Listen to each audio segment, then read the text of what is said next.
concrete walls. There's a place for us where we could go, where we could be alone. Between city lights, we don't have to hide. I wanna go, do you wanna follow? There's something in the air, I can't explain it, but it's there. Ain't nobody gonna find us in our secret love affair. I don't wanna have to hide no more, it shouldn't be unfair. I wanna go, and I wanna know, do you wanna follow? Baby, do you wanna follow? Come with me, do you wanna follow? Baby, can't you see that? I wanna go, and I wanna know, do you wanna follow? Baby, do you wanna follow? Come with me, do you wanna follow? Baby, can't you see that?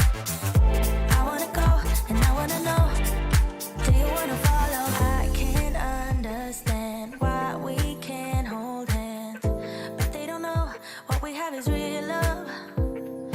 Aren't you sick and tired of having to hide? I know a place, do you wanna follow? There's something in the air, I can't explain it, but it's there. Ain't nobody gonna find us in our secret love affair. I don't wanna have to hide no more, it shouldn't be unfair. I wanna go, and I wanna know, do you wanna follow? Baby, do you wanna follow? Come with me, do you wanna follow? Baby, can't you see that? I wanna go, and I wanna know, do you wanna follow?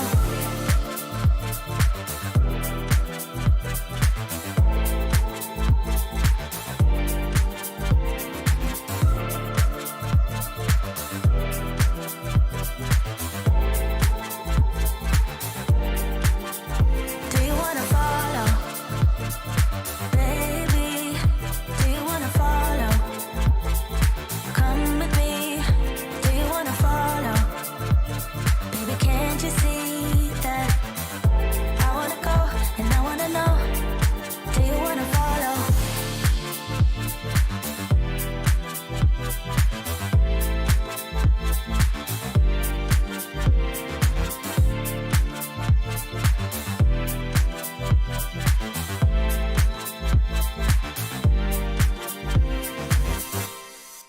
What's up, yo? Welcome to the stream. How was your holiday? Happy New Year. FPV Arborist, what's up from Albuquerque? My favorite city to say.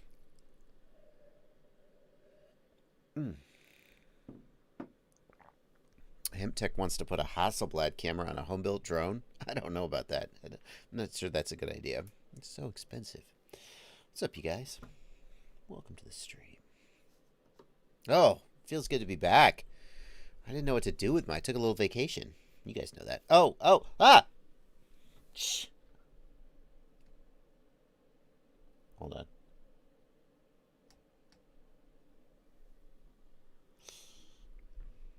Wait for it. There it is. There it is. I have my OSD on. Boop. No, you don't want that. You don't want that. There we go. Oh, a little rusty from the vacation. An audio problem? What kind of audio problem, huh? I don't think so.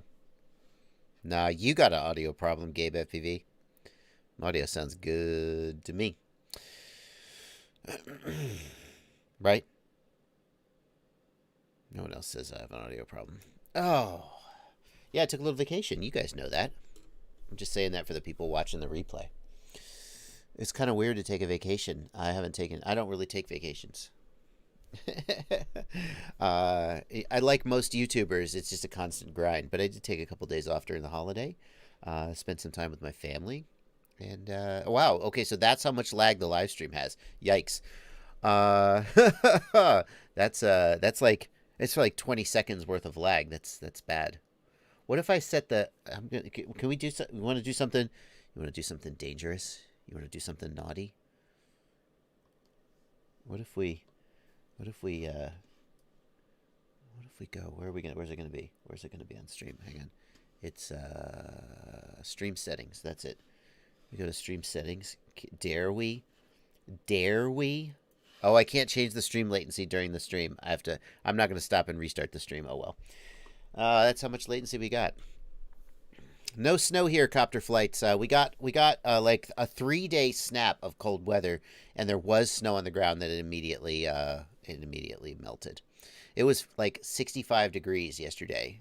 That's Fahrenheit. That's freedom units. I think it's like 13, 14 degrees. 18. It was 18.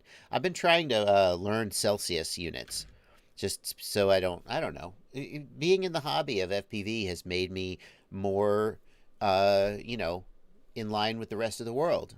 I was going to say, international, but really it's America who's the odd ones out. So like I've gotten comfortable using centimeters and grams to weigh quads. I couldn't begin to tell you how many grams this coffee cup was. No. But I know how heavy my quads are. By the way, let me ask you a quick question. Quick question in the chat. How many grams in an ounce? Now, if you just answered the question that quickly, that says something about you. You want to find out what kind of person somebody is? Ask them how many grams are in an ounce. And if they go 28, you go, oh, okay.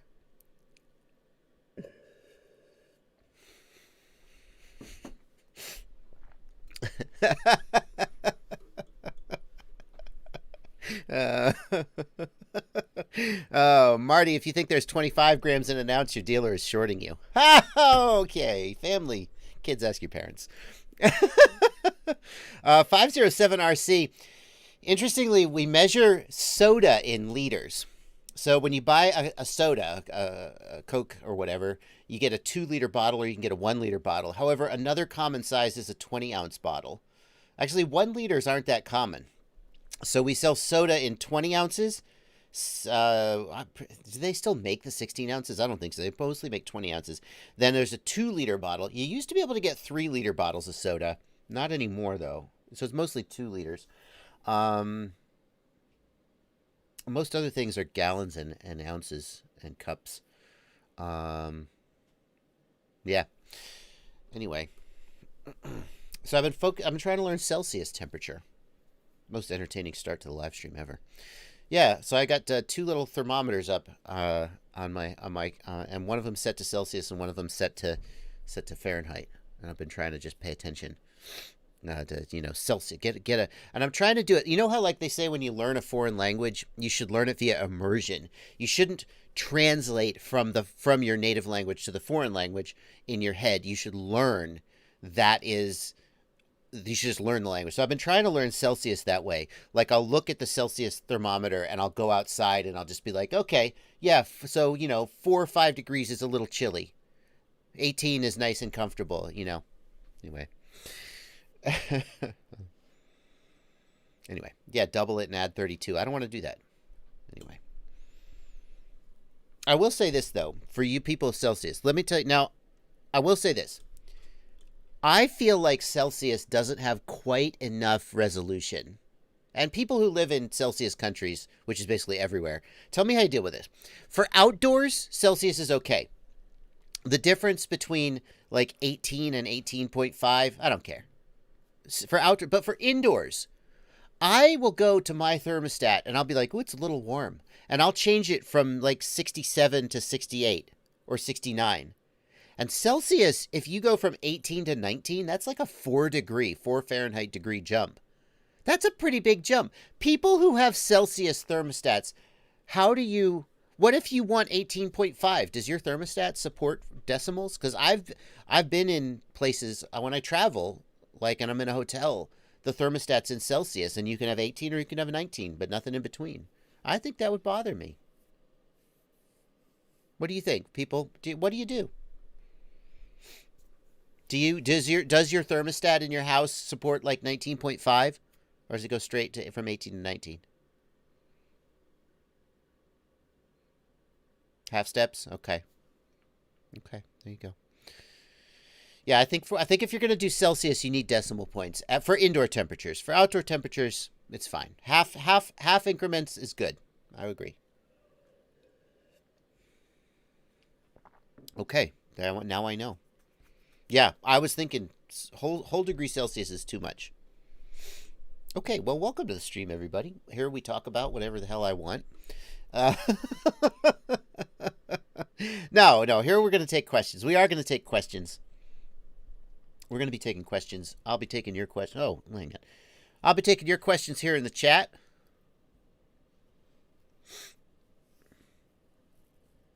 I will also be taking questions from these beautiful people. Hello, patrons! These beautiful people in the upper right. Do you know why they are such beautiful people? It's because they subscribe to my Patreon. Look at those beautiful people. Oh, so good. I'll be taking their questions, too.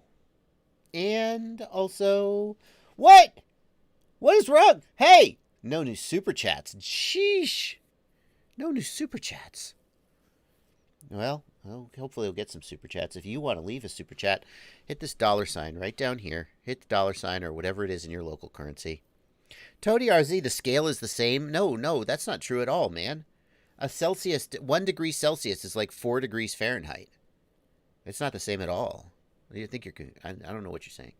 Hit that $sign. Leave me a super chat. I'll make sure to get your message. But that's what we're going to do. Good to be back, you guys. I hope everybody had a great... For those of you who celebrated either New Year's, which I think most people around the world celebrate New Year's together, or if you celebrated Christmas or whatever other holiday, winter holiday you celebrate, hope you had a good one. In whatever form, it's a weird year. It's a weird year, and there's a lot of weird stuff going on. But at the end of the day, hopefully you were able to get together with your family. Hopefully not too many of your friends. And 1 degree Celsius is 2 degrees Fahrenheit. What the fuck? Pardon me. Are you sure about that? Hang on. I really think I checked on this. I'm going to sound super dumb. I'm sorry. I'm an American. I don't do Celsius. But I really thought I checked on this. 18 Celsius is 64 Fahrenheit. And 19 Celsius... Oh, it is 2 degrees. What the hell? I was not really arguing is too strong of a word, but I was having a conversation about this with my wife, and I was like, no, it's only like 2 degrees. And I thought we checked on this, and she was like, it's 4 degrees. Okay, well, I sound dumb, and what do you want? I'm an American, and I'm talking about Celsius. What do I know? See, I'm trying to learn, though. Never be embarrassed of being ignorant, but be embarrassed of being of refusing to learn. And so I'm dumb about Celsius, but I'm learning. I'm working on it. Anyway, let's take a question here from Gabe FPV. My drone is jittering when I throttle. What PID do I need to change? Gabe, it's hard to know exactly what's going on here in the context of that question, but if at just mid throttle it's kind of stuttering, it could be a gyro problem. Maybe you don't have enough filtering. Yeah. So you could turn the filter sliders to the left a little bit or lower the D gain. A lot of people are asking for comments about remote ID. So I'm not sure how to handle this. I have an interview recorded with a whole bunch, with like 3 different people who, Dave Messina from the FPV Freedom Coalition, Kenji, Vic Moss, and Kenji, I don't know Kenji's last name, unfortunately. We talked about it. I'll have my comments and their comments, and I'm working on putting that all together. I really thought, rather than rushing out a response, I wanted to get, like Kenji was on the ARC committee, and he has some real shop insight. So I'm working on editing that, and I'm working also on getting comments from a few other stakeholders. So I don't want to spoil that video, but it is the whole point of the live stream is like, well, if I can't answer your question, then why the heck are you even here? Kenji Sugahara? Thank you, 507RC. But if I can't answer your questions, then why are you even here? So I will say this about remote ID. It is way better than the NPRM made it seem like it was going to be. The NPRM would have, if implemented as proposed, the NPRM would have potentially ended FPV, certainly would have ended FPV as we know it. Basically, the NPRM would have meant that anyone selling drone parts to build would have had to kind of go under the radar and pretend like they weren't, or like they were. They would have had to use like a, you know how they sell parts for cars and they mark them as for off-road use only? Because if it's made for use on the road, then it has to go through all this certification. So they just be like, off-road use only. And then if you put it on your car, that's not the manufacturer's fault. Well, FPV would have had to operate, in my opinion, under loopholes like that. They would have had to say, for ground vehicles only, or for sub 250 only. And that would, that, along with the public perception that FPV was not legal, that RC aircraft was not legal, would have severely hurt both retailers, and without stores, at least in the U.S., without stores we can't operate, and just the public interest in FPV. So the good news is that the worst parts of the NPRM were removed. That the draft rule allows for retrofitting of existing craft. People were saying, why can't I just get a little transponder and put it on my craft? And the FAA was like, no, we don't trust you. And the good news is that the draft rule allows for retrofitting of existing craft. To me, that's a big deal. It allows for you to literally buy a transponder and put it on the craft and fly with that, and then put that transponder on a different craft. It allows for you to home build. It removed the expiration of the FRIAs, the FRA areas, and it expanded the ability to form FRIAs. So there is good news in here for us. That's what I'll say. There are people like XJet, Bruce Simpson, who I have immense respect for Bruce, even though I don't always agree with him, who say any regulation is overreach, that FPV is not, that RC aircraft, I shouldn't say, I say FPV because in my mind, RC aircraft equals FPV, but obviously that's not true for everybody. There are people who say that any regulation is overreach, that it is an inherently safe hobby, and there's no, it's like, so we're going to regulate Nerf guns. Like, shut up. They're not dangerous. Stop regulating them. I respect that position, but I feel like pragmatically, like you could take a position of this is right, and I am going to die on this hill, and maybe you will. Or you could take a position of what can we realistically accomplish given the state of the world as it is today. And there's places in the world for both types of people, pragmatists and idealists, let's say. And Bruce is, in my opinion, an idealist. And he will fight for what he believes is right, even if that is maybe not realistically achievable. That kind of person needs to exist, because sometimes they pull it off and you're like, holy crap, I thought this was a lost cause and you did it. Thank you. I'm glad you exist. That kind of person needs to, because it's easy if you're a pragmatist to just let the world creep up on you and be like, yeah, okay, well, I mean, it couldn't have been worse. So it could have been worse. It could have been worse. And finally you're backed into a corner and you have nothing. So the world needs pragmatists and it needs idealists. But as a pragmatist, I think that this could have been a lot worse. And I think that one way to look at it is that the FAA listened. Kenji said in the interview I did with him that the FAA, and he was on the ARC, whatever, I don't know what that stands for, but it's one of the committees that worked on this. He said that the FAA noticed our comments, that they heard our voice, and that they changed these things in response to the very points that we raised. I would love for that to be true. Other people say that this is a common government tactic where you propose a rule that's super overreaching and draconian, everybody freaks out, and then you go, okay, and then you just back it off to what you really wanted. I don't know. But here's what I'll say. As of today, I feel like there's definitely a future for FPV in the United States, and I wasn't sure that that was true. I mean, I was like, well, I'm just going to keep flying, until the first time I'm going to be honest. If the NPRM had come through and made remote ID mandatory and outlawed it, I probably would have just kept flying and hoped to stay under the radar and not get in too much trouble. And many people would have done the same, but a lot of people would have just quit the hobby. And then the first time I got hit with a $50,000 fine, God forbid, I would have been like, oh, shoot, what do I do now? But I probably would have waited until I got slapped. And I'm very thankful that I don't have to do that.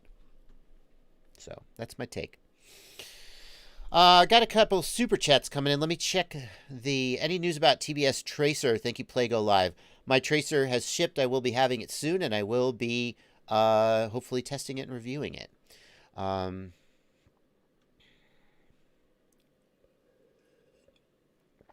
Here's what I would say. If you feel that these rules are overreached, then keep fighting.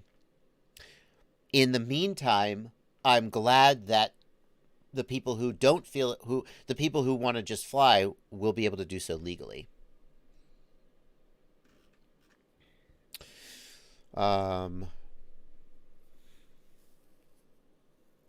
CMYKFPV in the Discord says Betaflight is showing no gyro. No gyro probably means either you flashed the wrong target or it's damaged. Then you need a new flight controller.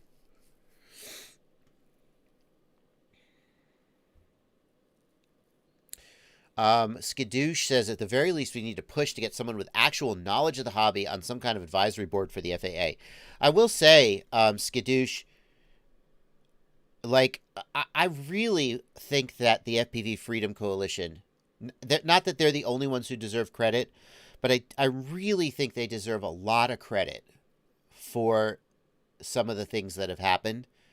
I know when FPV Freedom Coalition first was founded, remember, Chad Capper was one of the founding members of it, not the only one, but a lot of people were suspicious and maybe negative about the affiliation with Rotorite and Chad Capper, and were suspicious of what their motivations were, or just have a bad taste in their mouth about anything that Capper touches. I'm not going to weigh in on that. Obviously, I'm affiliated with Rotorite. I'm a cast member, so obviously I don't feel that way. But I understand that people do, some people, and I don't agree, but I understand where that comes from. But Dave Messina and the guys over at the FPV Freedom Coalition have done, and it's clear that they have the ear of some of the people, and that I feel like some percent of the positive change is directly attributable to the massive amount of work that specifically Dave Messina did, giving presentations to the committees and so forth. You say, Skadoosh, we need to push to get someone with actual knowledge of the hobby to get onto some kind of board for the FAA. I mean, the FPV Freedom Coalition and Dave Messina specifically are that person in many ways. He's not officially on the DAC, although he has applied to be on the seat, to have a seat. The other person I feel like I personally want to give credit to is Brendan Schulman.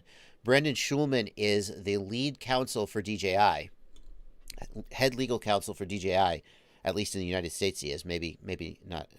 And he is also, in case you question his credibility, he is the guy who defended Trappy against the FAA when the FAA tried to fine Trappy. So figure that out. DJI, they're ruining the hobby. Who's this Brendan Schulman guy? He works for DJI. He's probably trying to sell us out. Wait, he defended Trappy. Trappy's awesome, right? He supports it. I can't, breaking my brain.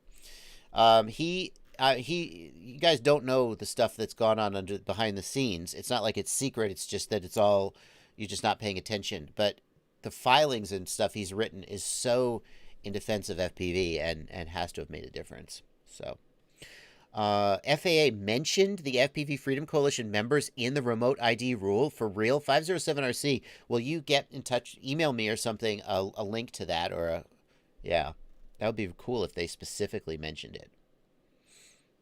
Anyway, all right. Let's get some super chats out of the way. Got a ton of super chats coming in. Thank you so much for y'all's generosity. Bart Sillin, thanks for €2. Happy New Year. And to Loud FPV, thanks for $5. Tramp HV or Unify HV, and why? Ain't Loud FPV, if you're using Immersion RC Ghost, then the Tramp makes a lot of sense because it integrates with the Ghost system very easily. They got those proton pack little PCBs you can solder to. Works very well. In the absence of that consideration, I would go Unify because Unify has higher output power. Tramp, I think it maxes at, is it 600? It's the Tramp Nano is the newest one. I think it maxes at like, well, it says 500 milliwatt plus. I think they're playing. The reason they don't give a specific output power is because basically at the max output power, they just set the amplifier to max and it does what it does. But I think in general, the Unify is going to put out more output power. So I probably would take the one putting out more output power. Redbeard, sorry, Tony. I'm just not going to be happy to hear that. Redbeard the Pilot, thanks for a $5 super chat. Any recommendation for disposing of lots of old batteries quickly? Redbeard, honestly, I've had people tell me it is safe to throw LiPos in the trash. They don't contain heavy metals like lead batteries do. You can also take them to a Batteries Plus store if you're in the United States. You can't take them to hardware stores for recycling usually, like a Home Depot or a Lowe's will have a drop, but they're not tailored towards large quantities of batteries usually. Like when I've taken batteries into the hardware store, they say, please place each individual battery in a separate bag. And I'm like, well, I got like 30 packs here, so I don't know about that. If you really want to, just discharge them so they're not a fire risk, and you can throw them in the trash. I know that people aren't going to want to hear that, but it's not like a lead battery where there's lead that can be recycled. And people say that there's not that big a deal. Maybe that's not true. People thought cigarettes were not a big deal for a long time. So,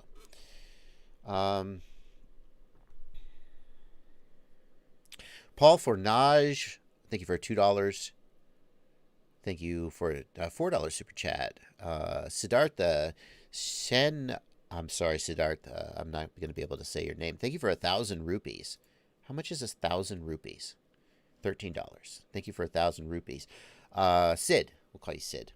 What are your thoughts on the 7-inch long-range cinematic drone builds? Any generic recommendations? Thanks to you, Bags FPV, Blunty, and many others in your Discord. Oh, you're a patron too. Thank you so much. Love from India. Boy, my heart goes out to Indian FPV pilots. I don't know what all is going on there, but I hear little dribs and drabs from people. There's regulations going on there, I think, that are making it hard for y'all to fly. And also, like the Indian government has some kind of a beef against China. You rein it in, chat. You rein it in. Don't start that nonsense in the chat. Just because I talked about that. But there's some kind of a prohibition on buying stuff from China within India, and it's making it really hard to order parts. Never mind that the exchange rate between the rupee and other currencies is oftentimes not good. Obviously, depends on where you're going. But Indian FPV enthusiasts have so many strikes against them, making it hard for them to fly. So my heart goes out to you guys.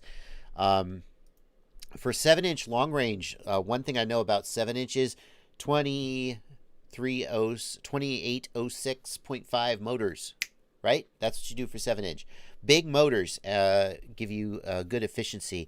I would be shooting for around 1300 kV for a 6S build, or maybe around 1600 kV for a 4S build. As far as frames go, I'm not sure what a great frame. I'm not sure what a great 7-inch frame is. There's some good ones out there. I'm trying to think of what's the Project 3, the 399? Super G. Yeah, the Super G Plus is one. We covered it on my live stream, my news stream, or new products. That's when we covered it. This is the Super G Plus. Some people have liked. There's the GepRC Crocodile has a 7-inch version. It's pretty good. There's Chimera 7 from iFlight is another good one. There's several good ones out there. And then as far as parts go, it doesn't matter. Just pick. TBS Source 1 has a 7-inch. Definitely Aber the Ham. Yeah. So. Bavarian Skies, thank you for €5. How risky is it to charge a LiPo to 4.35 just before using it? Anytime you charge a LiPo over 4.2 volts, the risk goes up. My lawyer tells me that I must not advise you to charge over 4.35. Over 4.2. However, I have charged to 4.35 in my life, and it has never been a problem. When we have intentionally tried to blow up batteries, like for a video or a demonstration, my experience is that somewhere between 4.4 and 4.5 is where they get really volatile. Now, again, anytime, please do not walk away from this and go, hey, Bardwell said you could charge to 4.35 and it's no big deal. Please do not do that. The problem is that, in my opinion, the risk to going to like 4.3 or 4.35 is minimal. I wouldn't go above about 4.35 or 4.4. And definitely around 4.5 is where they just start going off. I mean, somewhere out there's someone who's charged one to 4.6 and it didn't blow up. It's not good for the battery, but definitely somewhere above 4.4 is where the risk becomes like, this is a bad idea. I feel like 4.35 is relatively safe even for non-HV LiPos. It will damage them and they will die sooner. But the risk of a fire, if the LiPo is healthy, anytime you have an unhealthy battery though, and that's when you start, the higher you charge it, the more likely it is to blow up. I finished my coffee. I just made a second cup of coffee today. That's what kind of a day it is. Now it's time to switch over to the Milo's tea and the Mio. Oh yeah. Oh, Mio sponsored my live streams. It wouldn't even be that expensive, Mio. It's pure gravy. I'm already drinking your product. A little tea, a little lemonade. Oh yeah.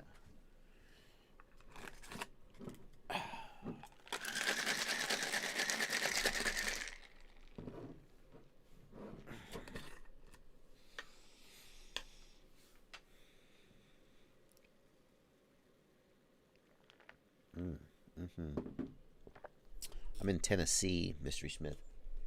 This Milo's from Alabama. Just keep knocking out these super chats, okay? Then we'll take some more questions from the regular chat. Black Turbine, thank you for 100 HRK. Is that Poland? HRK to USD. Croatian Kuna. Thank you for 100 Kuna. Why are popular configurators stopped including custom mixer? BL Heli's doing the same. I can't turn off dynamic braking, and I broke so many gears because of it. BL Heli took out the ability to turn off dynamic braking because basically you always want dynamic braking on multi-rotors, almost always. So they just stopped giving the ability to turn it off. As far as custom mixers go, you can always do a custom mixer in the CLI. I don't know that it's ever been a GUI option to do the custom mixer. So I'm not sure what you're asking there, Black Turbine. Ron Grant, thank you for a $5 super chat. Oh my God, we have so many super chats. With all the new rules, we can still build FPV drones, right? Yeah, Ron. That must have been before we talked about it. But yeah, I think we're going to be okay. Alan Siafi, thanks for €10. Copter Flights, thanks for €5.49. Betaflight 4.3, will it have the DJI OSD on soft serial worked out? I hope they fix that issue, yes. I hope they do. I mean, I don't know what's causing the issue, but it's a known bug, so hopefully they'll fix it. I don't know for sure. Donald Poutinaires, thanks for €2. Sam Ram, thanks for $10. Joshua's Betaflight videos have helped me out more than once. Chris Kameu, thanks for a $20 super chat. Big super chat. Thank you, Chris, for your generosity. Happy New Year. Any thoughts on the 5-inch foldable props by Dal or Gem Fan? I don't have strong thoughts about those. Some people seem to like them. Kebab actually showed me a prototype of a metal. Part of the problem with them is durability, I think. I guess it's nice to be able to swap one blade when they break. I don't have strong thoughts about them, though. I'm not sure. I'm not sure whether they're going to turn out to just be a novelty. I don't have a strong argument for folding props, like oh, I need to put them in a backpack or something. So, I've tried them and they seem fine, but I haven't done any like in-depth comparison, and I'm not sure. I'm not sure. So that's why you haven't seen me make a video about them. Because they exist. Well, you already know that. Skadoosh says, I love the folding props on my 6-inch cruiser. Skadoosh, I do agree. For larger props, the folders make more sense. 6-inch, 7-inch makes them a lot easier to put away. The problem is, I've heard multiple reports on 7-inch quads of, I don't remember which brand it was, so I'm not going to say whether it was Dal or Gemfan, but I've heard multiple reports of, on the 7-inch, if you go to high RPM, that just disintegrates. Oops. Skadoosh is saying that's the Dals. Yeah, so like they make the most sense on the large quads, but for a large like slow cruiser, maybe. But if you're doing aggressive high KV maneuvers, then they just disintegrate. Oops.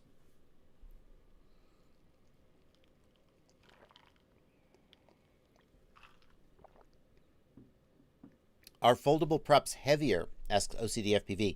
I thought that would be true, but I'm not sure that it is. I thought somebody showed me that they were lighter or the same. Continuing to clear out the super chats, John Larson, thanks for a $5. Happy New Year, everybody. Smitty FPV, thanks for €5. Thanks for all your help. Oh, Skadoosh, sorry, correction. Skadoosh says Dals are the good ones. Skadoosh, not me, but Skadoosh says Gem fans are the ones that explode. Sorry about that. I want to quote Skadoosh correctly. OCDFPV says, nah, Dals are not the good. See, this is the problem. I don't know. Jackson Morris, thank you for a $20 super chat. What's up? Yo, I just wired a brand new TBS Nano Diversity. When I plug in the battery, it starts to blink green very rapidly. Jackson Morris, you need to search for emergency recovery. Crossfire emergency. There we go. I'll put a link for you down there, Jackson.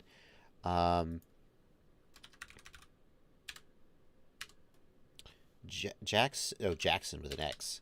Jackson Morris, this is what you need to do. Anytime your Crossfire receiver is fast blinking, or maybe it's doing a red, green, green, then you need to do the emergency recovery and then rebind. I might turn green. Thanks for a $10 super chat. What's your solution for connecting something like GPS to a flight controller that has different JST plug sizes? I can't find a crimper kit for those tiny wires, and I'm tired of soldering. I mean, the solution is to solder. I don't know what exact plug. I mean, if you can find the plug, you could order pre-crimped wires, but I just solder them up, man. I'm sorry. Just solder it up. Bite the bullet. That's just how you do it. Aaron Johnson, thanks for a $5 super chat. We're almost caught up.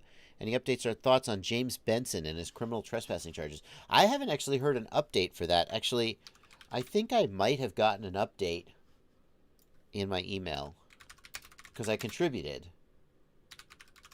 Let me see if he's done any updates. No. Is this the right email account? Thank you for donating. Let's see if there's any update on his. James Benson was the guy who was sued. Well, he had criminal charges by his neighbor who was a sheriff's deputy in his area. December 3rd, 2020, he said, I can't post any updates until this is over. So, unfortunately, it looks like we will not get updates. And he's closed the GoFundMe page as well. Still awaiting for all the information from the last court appearance. That was in October. So no updates. It sounds like the case is going on, but oh wow. Haha. Ouch.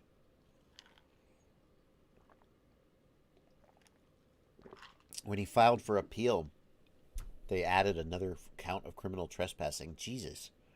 This is freaking ridiculous. Like, oh my God. You shouldn't get a pile-on of criminal charges because you appealed the case. It's like, yeah. Anyway.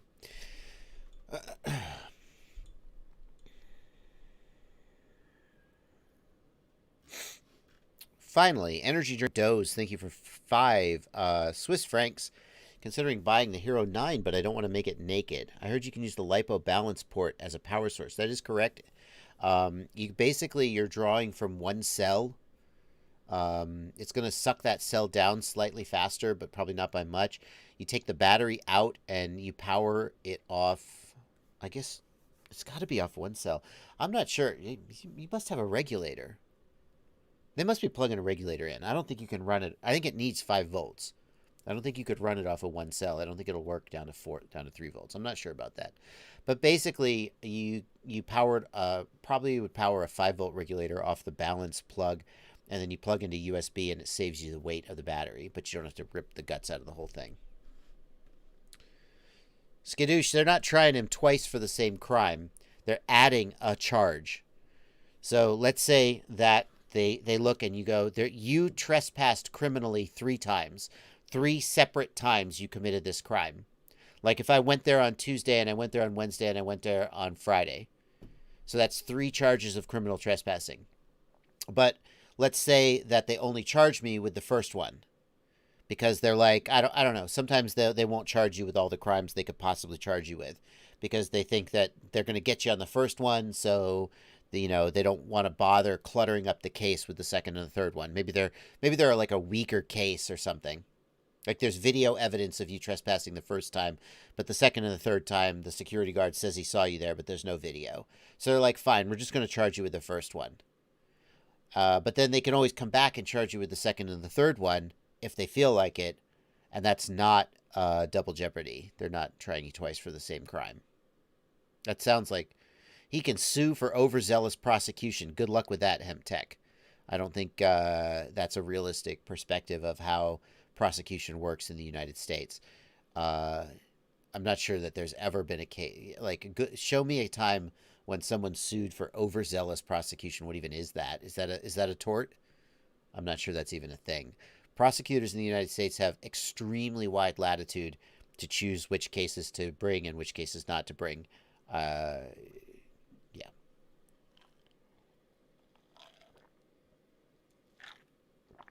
No, NJ Willie, this is not about Philly, the guy from Philly.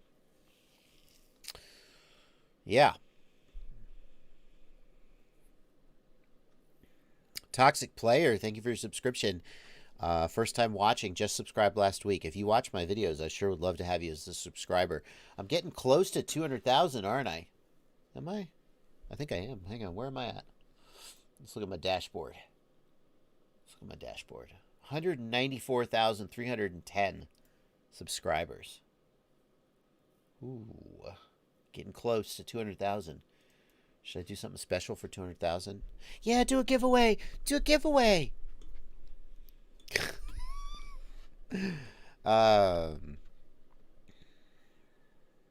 Yeah, Cyclimbo says they sometimes don't charge you with all the crimes, so they can go back and charge you with something else if the case doesn't go their way. Exactly.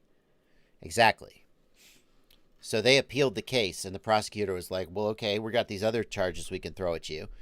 So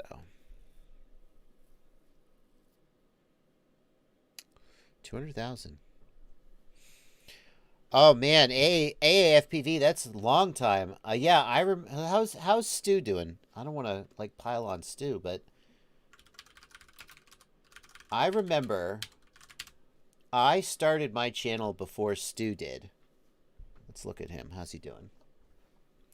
I started my channel before Stu, and he came out of nowhere and just his subscribers went bonkers, and you can no longer do an all-time subscribers, but he just crushed me in subscribers.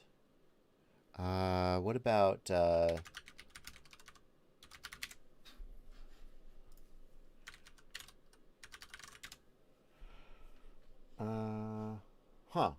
UAV features YouTube. Can we do a comparison? Where's like all-time subscribers? Subscribers for the last 30 days. By the way, these estimated earnings, don't read too much into that.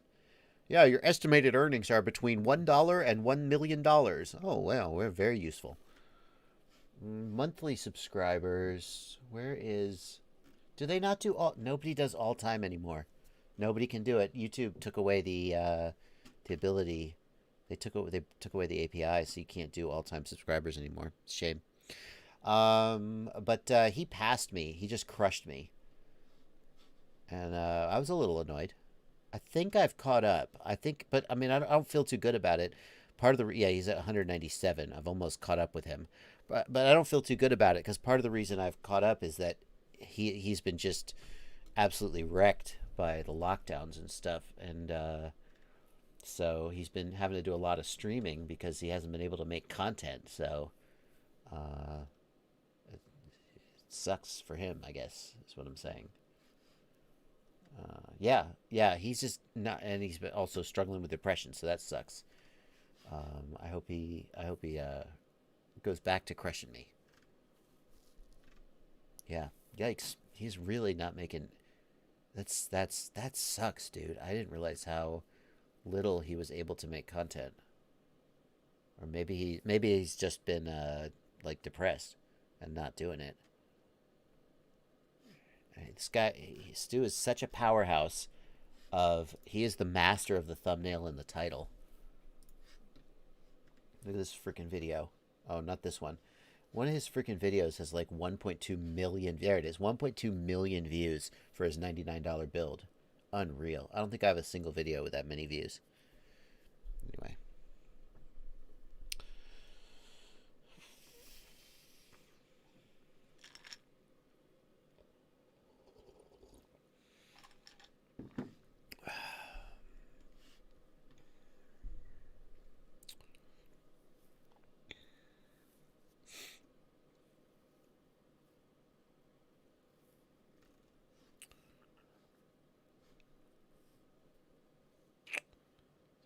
Anyway,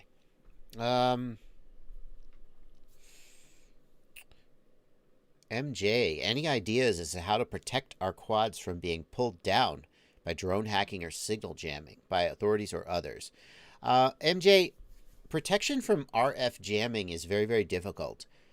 The thing is, if you have like a fiber optic cable or a wire, it's very difficult to affect the signal that's on the wire except by like it cutting the wire. I guess with electrical wires, you can create interference. If the wire is shielded, it'll be well protected. But it's pretty difficult, and that's kind of the point of wires and fiber optic cables. With RF signals in the air, it's basically impossible to protect against jamming. You can talk louder than the jammer, but the problem is that you have to create a coherent signal, and the jammer just has to scream into the air. So they can usually beat you at that game. There are some signal modulation techniques you can use to try to get around the noise, but typically when you have a signal that you don't want to be able to be jammed, you use frequencies that are not widely available. Like, it's easy to create a 2.4 gigahertz jammer because Wi-Fi radios are just so easy to get. And it's easy to turn a Wi-Fi radio into a jammer. But if you're up at like 60 gigahertz or something, 24 gigahertz, those radios are not widely available. And so it's a little harder to create a jammer. But still not that hard because, again, you don't have to do anything coherent. You just have to make noise. I assume that, like, the military has advanced modulation techniques that they can use that are not available to the public, like, that can defeat a jammer. But in general, if someone wants to jam you, they can. And that's why jamming is illegal in the United States and most places in the world. Intentionally jamming is illegal. Now, that law enforcement can do it, obviously. They can get around that. And there isn't a lot you can do except to allow your drone to fly autonomously in the face of denial. And if your drone can't do that, then you can get jammed, and there's just nothing you can do about it. So that's the answer. We have 820 viewers right now. Everybody must be glad that I'm back. Good to be back.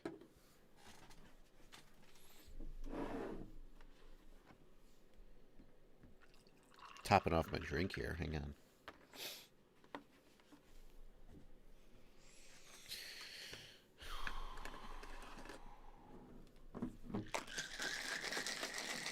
What's a good patch antenna for long-range analog FPV? Levente FPV. I'm a fan of the LZR Mini from Immersion RC. Yeah.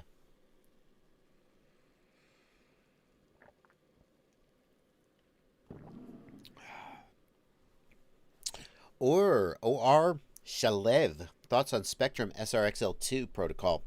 SRXL2 is very low latency. It's a very high update rate protocol. It's easy to set up. You have to know with SRXL2 that you're going to wire to the flight controller's TX pad, not RX. TX, not RX. And you may need to go into the CLI and type set serial RX underscore half duplex equals on. Ciati's in the stream. Hello, Ciati. Welcome to the stream. Pumping his own edit on my channel. Vaz Crosshair is good, Kraka FPV, but I think the Crosshair is a little bit lower gain than the LZR Mini, but I could be wrong about that. I'd have to check on that. Zensu says, is the Emax Tiny Hawk 2 Freestyle a good beginner's drone? Short answer, yes. Does Betaflight support the Ghost receiver protocol now? Tim J. Howitt's FPV. Tim, you may need to... Let's find out. Let's find out right here on the stream. Does Betaflight support the Ghost protocol? We're going to find out right now. Here, let me show you guys a little trick. You may not know this trick. Hang on. I got to plug in my flight controller. This is just a random flight controller that I keep on my desk for just such a purpose. Let's try not to drop it into my drink. Let's zoom in here. Okay. No. Well, we need to disconnect because we're going to flash. We're going to update firmware. We'll go to the firmware flasher. Oh, I need to get the freaking target correct. So this target is Emax F722. No, EX F722 dual is the correct target. Okay. Disconnect firmware flasher. Target EXF722 dual.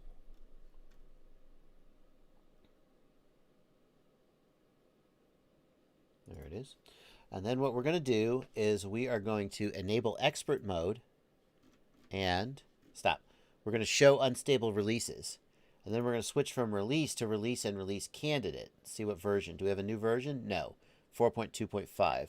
Okay, what about development versions? Aha! Now, you should be aware that development versions may have bugs.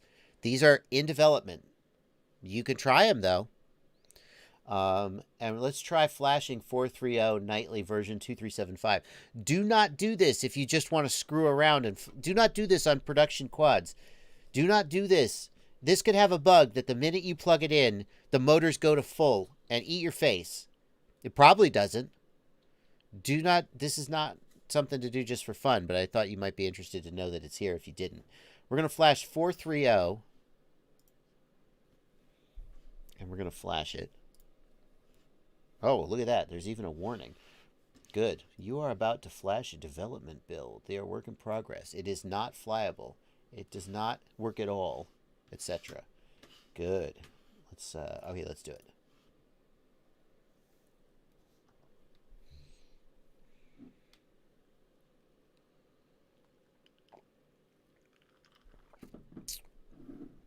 Okay, we'll just sit here while it flashes. I'll read some super chats while it flashes. Spook FPV, thank you for 50 Norwegian kroner. Moving from free sky Would you recommend Crossfire, Tracer, or Ghost? Spook, I have to say, I haven't flown Tracer yet. It's in the mail to me. So I can't answer that question, but now I'm going to answer that question. Of course I am. For long distance, there's no question that Crossfire, for true long distance, there's no question that Crossfire is the choice. 900 megahertz at 1 to 2 watts beats basically everything else. However, most people are not flying far enough to really need that range. If you're a typical pilot, I think Tracer or Ghost or Crossfire, any of them could be an okay choice, because you don't care. You just like, well, whatever.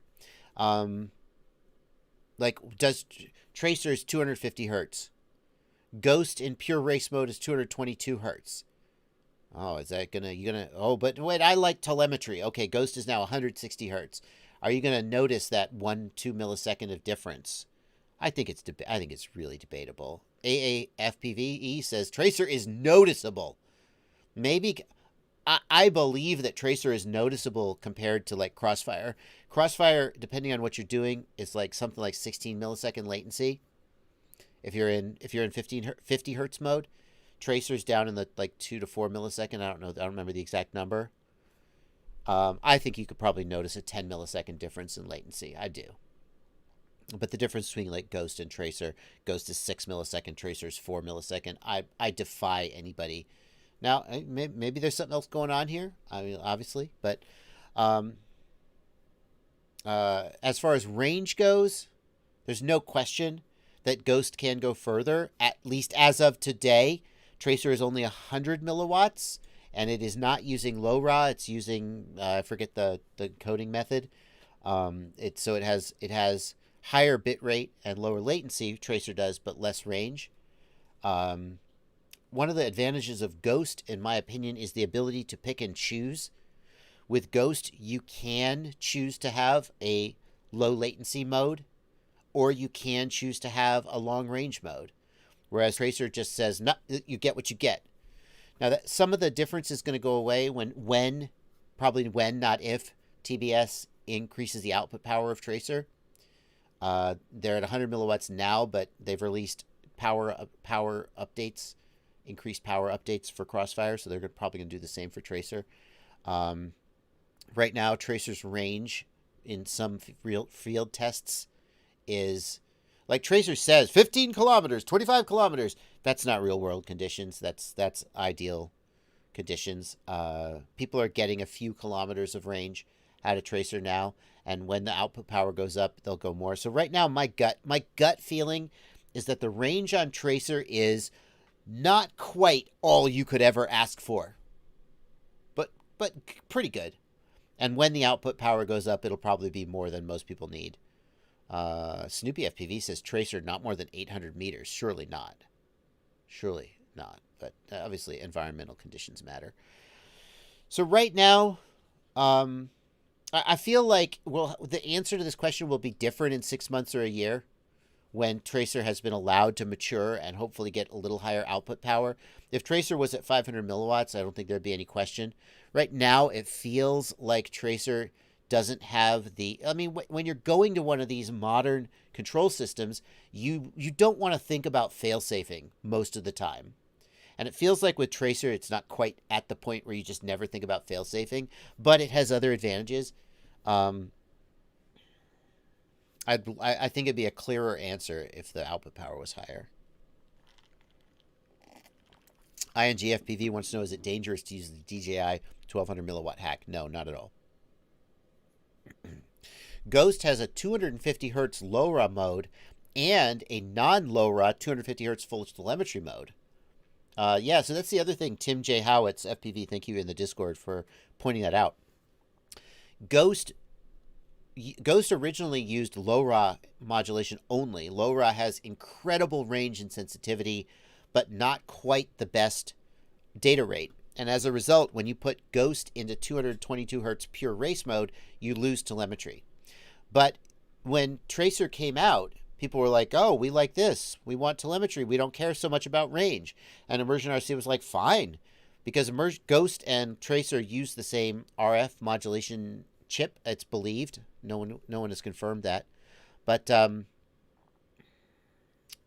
so Ghost can emulate the modulation modes that Tracer does, whereas Tracer doesn't do LoRa because Trappy has said that they feel like LoRa is on the way out. Trappy has basically said, I think in a year or two, nobody's going to be using LoRa. Everybody's going to forget that it exists. I haven't answered your question. What would you recommend? The problem with Ghost, so it sounds like technically Ghost has a lot of advantages, but the problem with Ghost is it's brand new and they're still working out the kinks. So going back to the question, does Betaflight 4.3 support Ghost?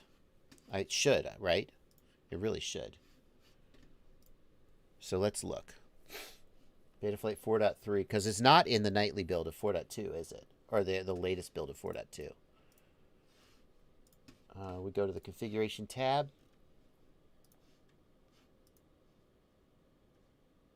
The F. It's not there. So this is the nightly build of Betaflight 4.3. I do not see it. Am I crazy? It's not there.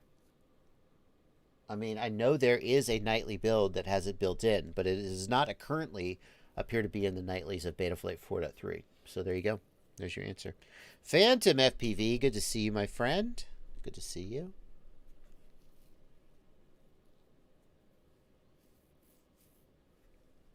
Glad you're here. Let's clear out a couple more of these super chats before I forget about them.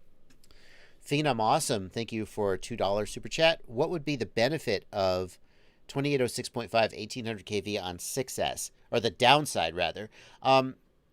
If you take a higher kV motor, then you get more power, but you get shorter flight time because as you raise the throttle, the motor uses more current.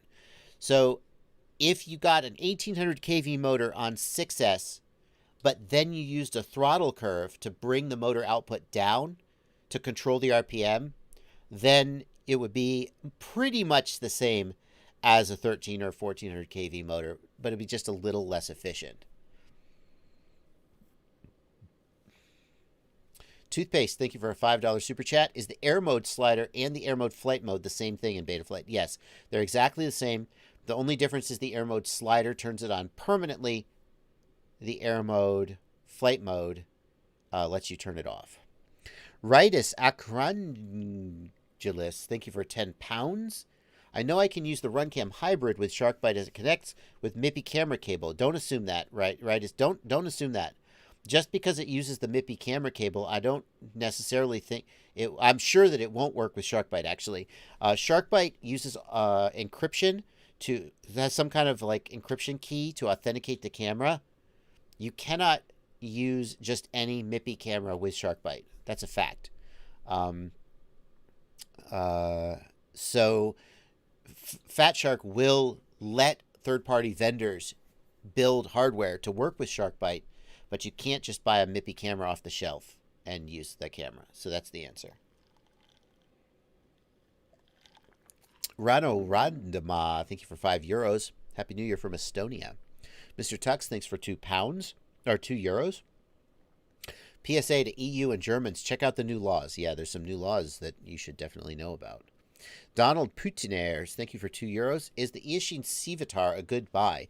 I've heard some positive comments about the Civitar, and I've heard some complaints. Let me throw that to the chat. Chat, what do you think about the Eachine Civitar? Jason Lee asks, why does a toothpick fly so much better than a whoop? Open props, larger props. That's the short answer. Matthew Ray, thanks for $5. I have an iFlight Alpha A85 and I broke the frame in a crash. Would it be worth upgrading to a carbon frame like the IH2 Vista HD? I think a carbon frame is going to be more durable than a plastic frame. Yeah. I might turn green, thanks for $5. Any word on the jumper T-Light? Thanks for everything. You're awesome. I have not received a jumper T-Light to review. I don't have any update about it, so no. Oh. Aha. Some people are asking about this. This I received in the mail just yesterday. This is the kind of thing that I wish I had done, but just haven't. I actually have about 20 pages of text I wrote. One night, I just sat up and just brain dumped a whole bunch of stuff, thinking, oh, maybe someday I'll release like an ebook. And then I got busy and I didn't do it anymore. This is pretty freaking cool. This guy, let me just show you some little bits of it. This guy put so much freaking, oh, thank you, bookmark. Put so much freaking work into this book. The freaking graphics alone for this book. Unreal. Unreal. Let me find you a good page.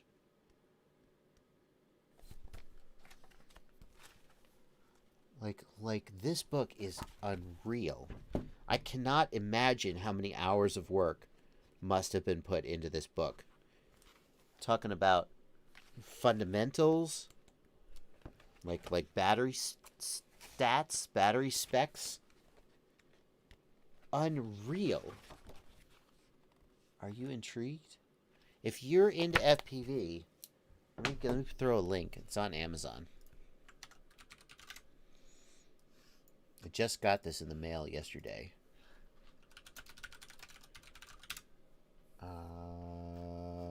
Come on, baby. Amazon still sells books, right? Yeah, okay. FPV Flight Dynamics. I'm going to throw this in the chat. It's $50, so it's not cheap. It's a really, really cool book, though. Here's a link to Amazon.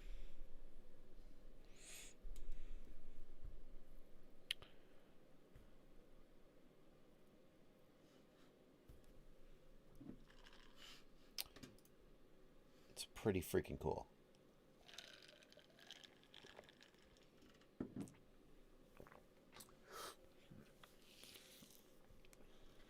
That's about all there is to say, I guess. Yeah. Thank you very much to Christian for sending me this book. I would not be talking about it just because, I mean, ask all the people who have sent me product. Like, I'm literally looking at a pile of boxes full of product that was sent to me that I might or might not do anything with just because people send me product in hopes that I'll review it. Here's how it usually goes. Hey, are you interested in reviewing this? Well, my schedule is pretty busy. I don't know if I could get to it, but it looks interesting. And then it comes in the mail 2 weeks later. And I'm like, okay. And then maybe or maybe not actually do something with it. So just because somebody sends me a product doesn't mean I'm going to review it or mention it. But this book is pretty incredible. It's pretty incredible. Oh, can I get the link here on the Discord? Sure thing. Yeah. I mean, yeah. It's really cool. It's really, like, I know we all do ebooks these days, but to have like an actual, like, the pages are thick. It's just really, it looks like it's really good quality. I'm like, I don't know, maybe I'm not like an expert on books. It's really nice. It's really nice. And he's just put so much thought into it. So much thought into it. And I realize, like, saying I'm going to learn about flying FPV from a book. Like, shouldn't you just get on a simulator and have sick time? Yeah, but having the concepts in your mind makes a big difference. And just having something to think about and read about, it's just really, really cool. So, anyway.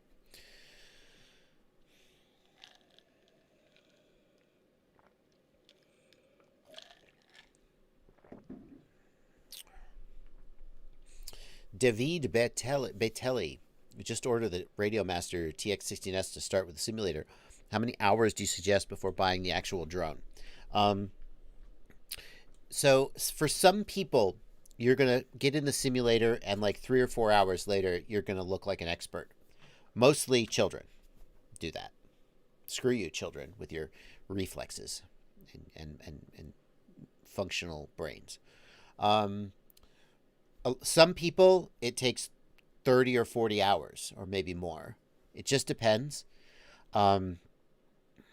So what I say is start in the simulator, and when you can take off and basically fly around kind of mostly in control, that's when I would be 100% confident putting you on a real quad.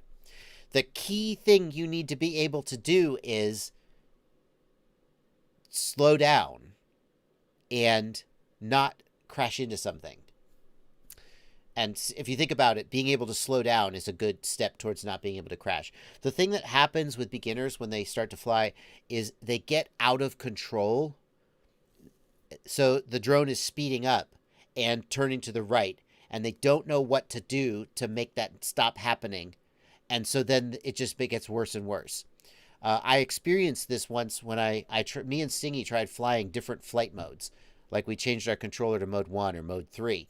And I just could not. The drone just kept getting more and more out of control. So in the simulator, if you feel like you can slow down and stop and not crash, then you're basically ready for the real thing. Or you could go sooner. A lot of people go sooner. They're just like, screw it, I'm going to try it. But that's what I would say.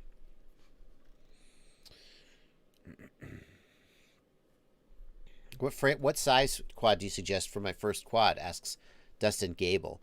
I think if you want to go to a 5-inch as your first quad, that's fine.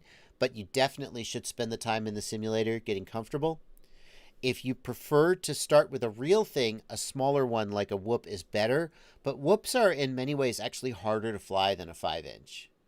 So.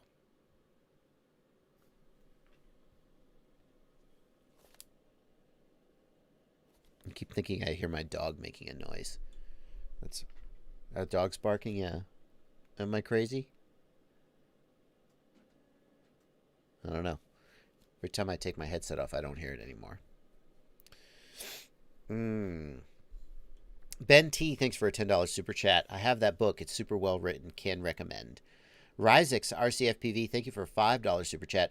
What OSD info is available or possible with the DJI HD goggles? Is telemetry a possibility now? Do I need to flash the HD version for your JBF7 with Vista setup? Ryzix, the JBF7 has 2 targets, a DJI and an analog target. The DJI target is not any different from the analog. It just presets the ports tab the way that it needs to be. You don't have to flash it. You could just set the ports tab up manually, but it does save you a step. You don't. What OSD information is available? I don't have the complete list in front of me, but you know, the basic stuff like current milliamp hours, voltage, and so forth. Yeah, and the GPS stuff.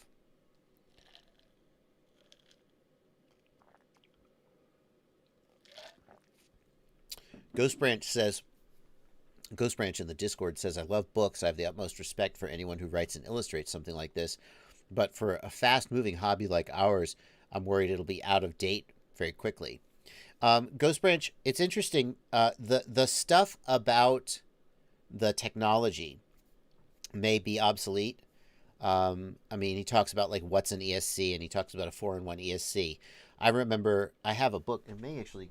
I don't know where it went. I have a book somewhere that was written like 2 years ago, and it talks about individual ESCs and frames, and it's all super out of date. So presumably in a couple years, the stuff about the hardware will also be out of date. But the stuff about flying, you know, what's a split S, pitch back, pitch forward, the stuff about the flight dynamics is I think, going to be the same. I mean, physics aren't going to change.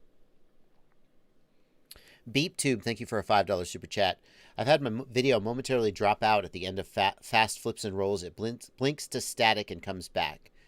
Yeah, going to static means your video transmitter is dropping out. The next question is the whole quad losing power or just the video transmitter? The fact that the quad doesn't fall out of the air suggests that the flight controller is staying powered and the motors are staying powered. Just the video transmitter is going to static. So probably the regulator that's powering the video transmitter is dropping out due to the surge of current from the motors when you rapidly stop the flips and rolls. Try moving the video transmitter to VBAT.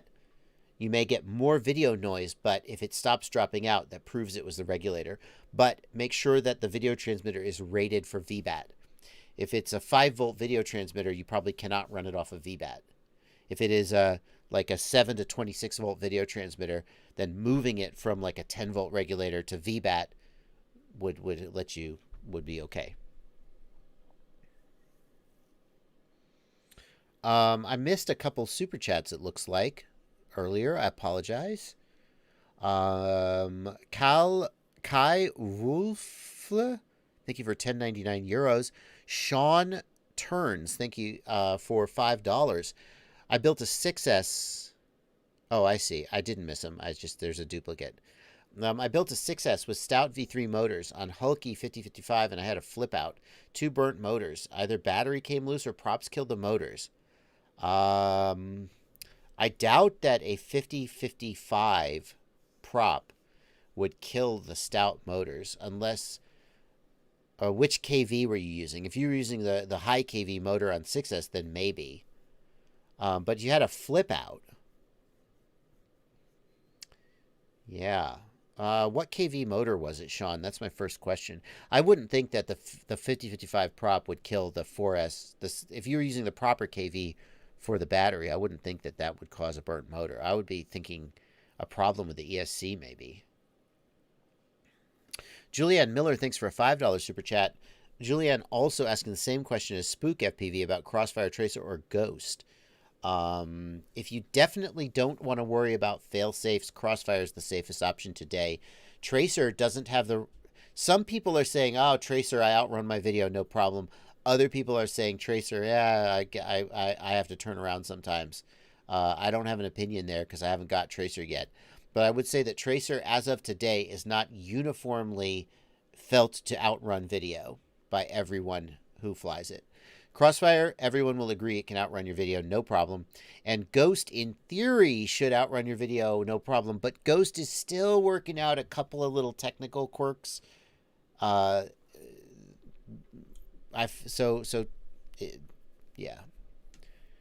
So I would say Crossfire is the safe option today, but not the highest performance option in terms of latency. Stouts are... Okay, so the Stouts are only the 1650 kV. Is that true? They don't come in a 4S kV. Fair enough. Yeah, I wouldn't think the props killed the motors. I would think that there's a problem with the ESC. Why did it flip out? That's the question. Mike's Adventures wants to know, why don't we use 433 megahertz? 433 has great range, Mike, but there is a ton of interference on 433. Like, everything uses 433. The other problem with 433 is that it's a very narrow band, so you're not going to get like 10 pilots in the air. And that's the big reason people are moving away from 900 as well, is limited bandwidth. BWMF Stutz wants to know, can we talk about DJI V2? No, we can't. Well, you can. A lot of people in the chat are pointing out ExpressLRS needs to be mentioned. ExpressLRS is a protocol that you flash to... You can even put ExpressLRS on Ghost, I think, hardware. Or is it R9? No. Does ExpressLRS go on Ghost hardware? I know it goes on R9 hardware. And it gives a lot of performance. Low latency and so forth. R9, yeah. Did I get a DJI gift box like Nurk? I don't know. AFPV, what did Nurk get in his DJI gift box? It can go on Ghost as well. I thought it did. I thought it was both 2.4 and 900 meg. And you can build your own hardware, says Chaotic, although that's pretty crazy. Leo Norway, I don't think there's ever... I don't think it's dangerous to put a capacitor on the 5-volt rail under... It's not going to burn out the regulator or anything. No, that's fine.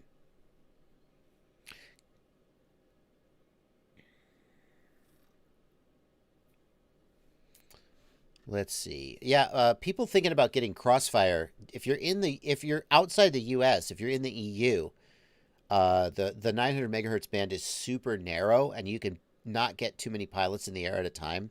I think the case for Crossfire is weaker in the EU and the UK. If you only ever fly by yourself, then it doesn't matter. But if you're a racer, you definitely would want to be leaning more towards Tracer or Ghost, both because of the latency and because of it's easier to get more pilots in the air. Sean McTee, thank you for asking. Can DJI goggles support analog? Yes, they can. If you put an analog adapter in them, they will take analog input via the AV input.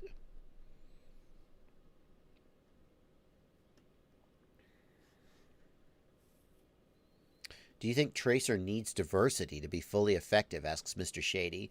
I don't think diversity is critical because diversity doesn't increase your range. It increases your resilience to misaligned antennas. So, okay. So it's not like diversity isn't helpful, but I feel like diversity is not critical. It definitely makes a difference, especially with the 2.4 gig antennas, though. It gives you a little more flexibility to mount those antennas however you want, or to be less sensitive to the quadcopter changing directions. I don't think it's mandatory, though. Kyung Kim, thank you for a $10 super chat. I bought a new Crossfire quad, but binding it killed the connection to my other quads with Crossfire. Upgraded all firmware, etc. So the issue, Kyung Kim, the receiver can't change the firmware version on the module. Something doesn't add up there. Kyung, I think you did something to your module when you went to bind. Like, for example, did you change the region? Right?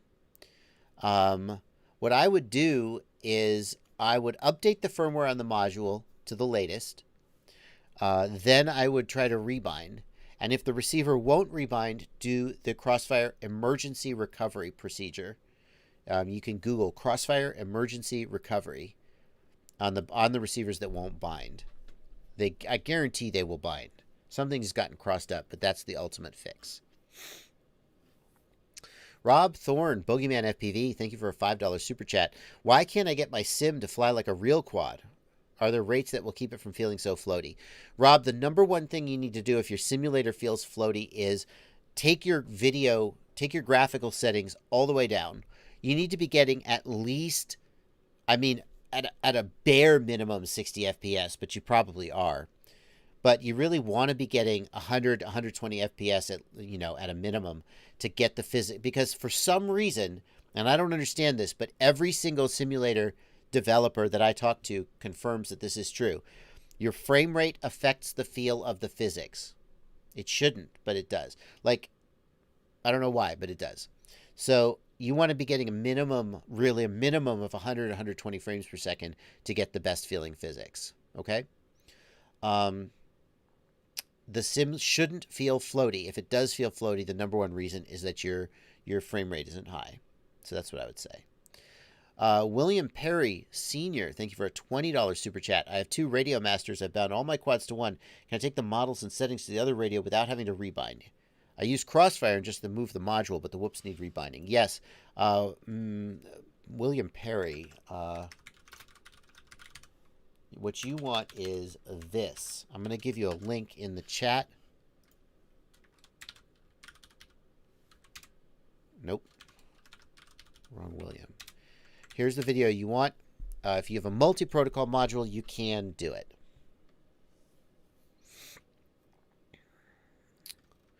Keith Moore, thanks for a $10 super chat. I just upgraded Spectrum to Radiomaster TX16S and Immersion RC Ghost. I know you made a lot of videos about OpenTX. Where should I start? I have a Ghost setup guide.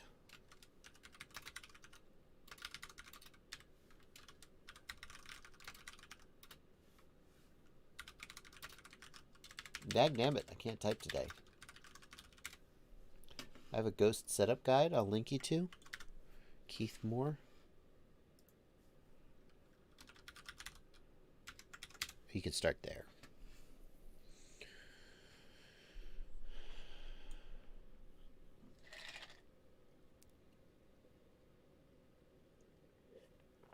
Andreas Delsa says the new DJI radio looks nice. Almost like my Tango 2. I might switch. Are you going to switch to the DJI radio? I mean, I guess if you...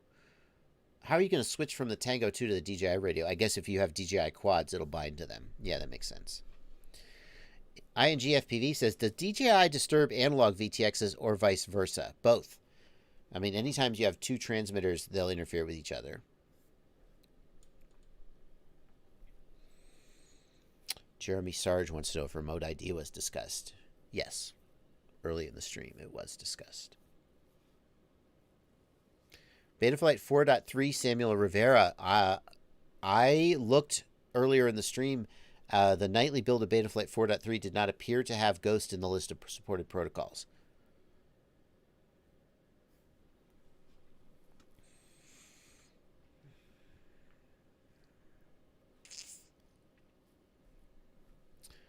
Let's see here. When or how often should I calibrate my rapid fire module? Asks Jay Larson in the Discord. After you update the firmware, that's it. You don't need to do it after that. Technically, rapid fire is supposed to remember the calibration values when you flash the firmware, but I just always do it out of habit. I rerun the calibration. Floxethine, how can we close the FAA? They've done many bad things lately. I feel like having someone regulating the national airspace is kind of important. Also, I feel like getting rid of a federal agency is really it's a stretch. It's a reach.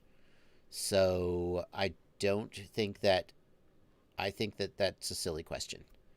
I think that's a silly question. Sorry, man.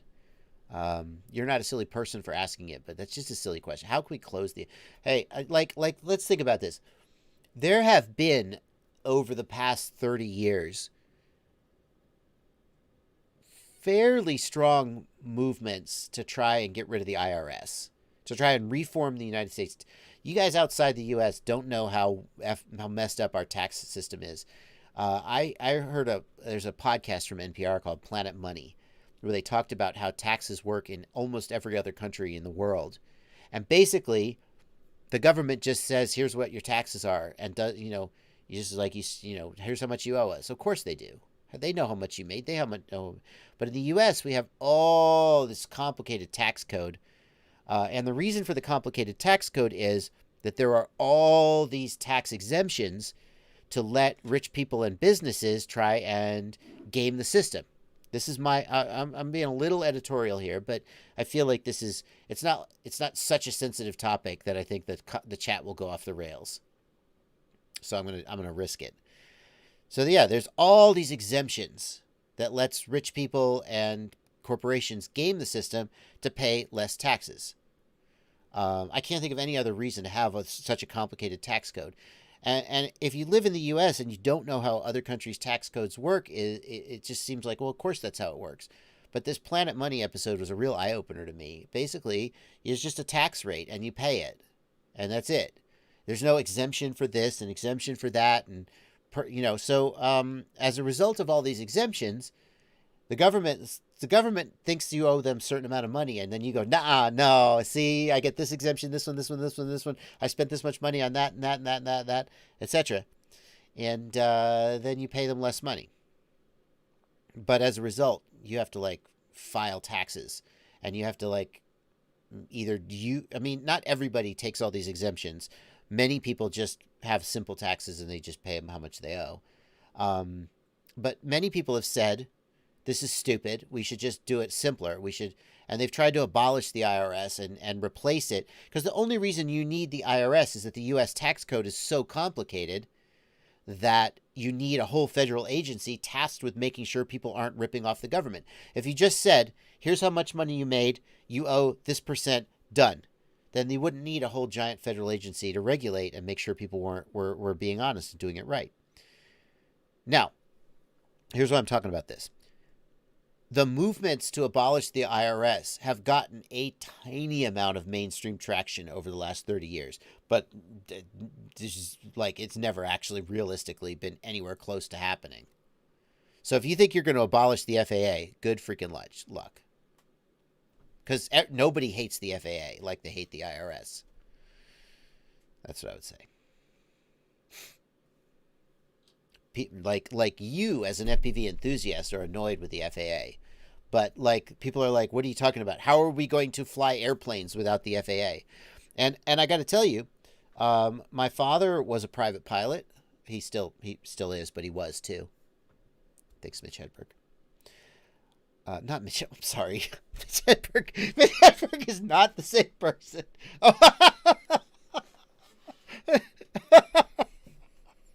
I'm sorry. Mitch Hedberg is Napoleon Dynamite. He's not responsible for that joke. Wow. Ouch. He's a private pilot, and private pilots, like, I think overall private pilots are sometimes a little annoyed with the FAA, but it looks to me like the FAA is an example of a federal agency that for the most part does a pretty good job of accomplishing what it's supposed to accomplish, which is to make the national airspace safe and navigable.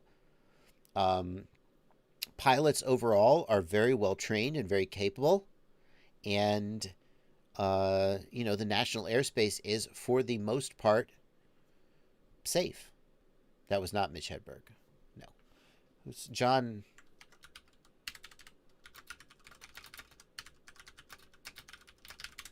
The joke is from, it is Mitch Hedberg. Okay, my bad. Well, then who the hell is the Napoleon Dynamite guy? If he's not Mitch Hedberg. John Heder. Okay. Napoleon, I got it backwards. It was a Mitch Hedberg joke. John Heder is the guy I'm thinking of who plays Napoleon Dynamite. Yeah, his joke, I'm not going to play I should really let him do the joke because it's funnier with his delivery.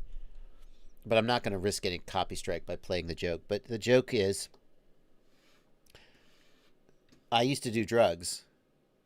I still do, but I used to. It's funnier. It's not funny without his delivery.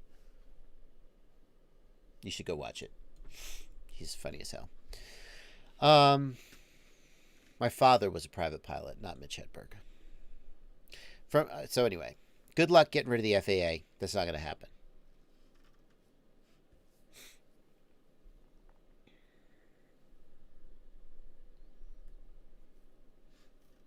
BeepTube, thank you for a $5 super chat. I tried switching the VTX to VBAT. The video still drops out.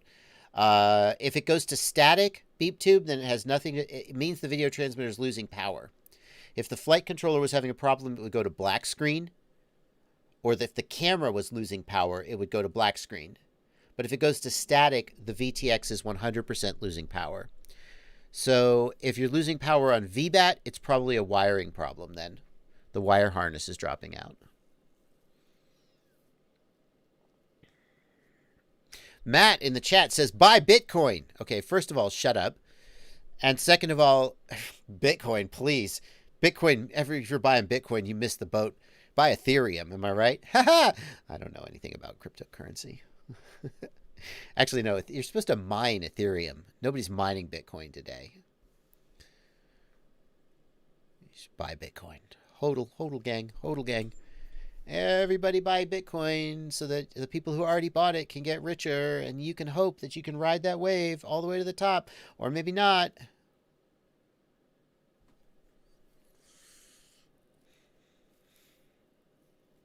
How's Bitcoin doing? Didn't Botgrinder used to promote Bitcoin? Hey, Botgrinder, how's your Bitcoin?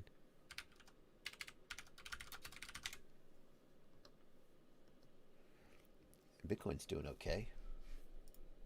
Can I see a full screen? 1 month. Screw 1 month. Oh, jeez. Oh. This is the time. This was the time to sell. Right here. 2000. I know. 2 years later. This is not taking into account inflation. Boy. 2018. Oh, we missed the boat. Oh, it's going back up. Everybody buy Bitcoin. Nah. Wah! Crazy, man. Freaking crazy. $32,000 per Bitcoin. What the F is going on? Surely it can't keep going up, right? I don't know. Maybe it can.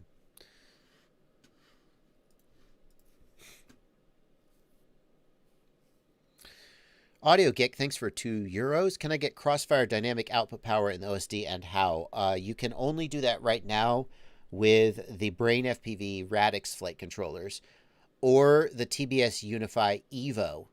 The Brain FPV Radix supports that value, and the Unify Evo, if you're using the Evo OSD, not the Betaflight OSD, then you can get that. But Betaflight can't do it, at least not in Betaflight 4.2.